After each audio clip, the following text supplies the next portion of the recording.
Hey guys, my name is Nico Maxwell. I have been assigned Module 5, which is Chapter 37. I'm just going to kind of be going in and out here, going back and forth, reading from my screen and talking to you guys. But in Chapter 37, it discusses a lot of variety of different theories and threads, 10 different threads that help us understand these theories a whole lot better, a whole lot more. But one I thought that would correlate to my personal life story would be symbolic interactionism and the thread that it discusses as well. But for you guys who don't know, symbolic interactionism pretty much explains social behavior in terms of how people interact with each other and focuses on the relationship among the individuals within a society and how it exchanges meanings through languages and symbols. But going into my body, point one, symbolic interactionism theory is connected through self-image. And self-image is pretty much identity. It's pretty much how I view myself and how you view yourself. It's also how you view yourself after people say things about you that make you feel a certain type of way. You know, if I say something good about you and you're like, oh man, I feel good, you know, and you're like, oh man, maybe you start viewing yourself a little bit more differently.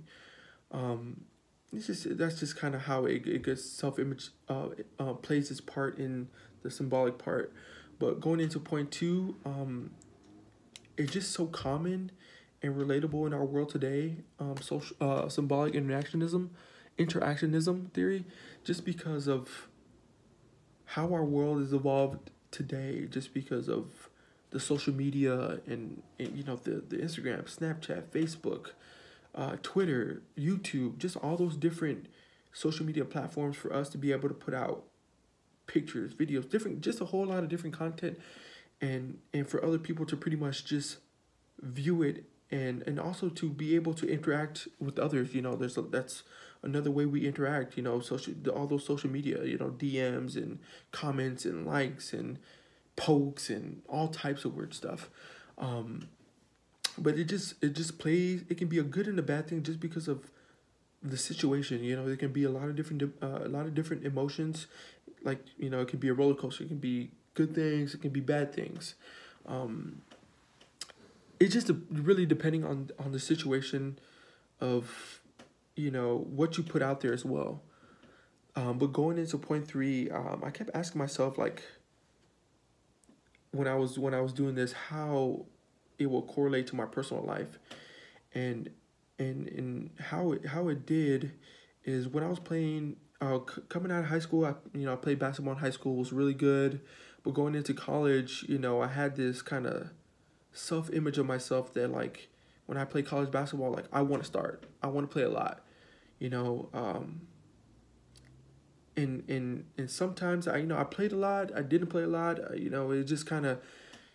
It kind of affected the way I felt about myself. Like, man, maybe I'm not good as I thought, or maybe my coach doesn't like me, or, you know, just making and what also played a part in it was of how people were gonna view me back home.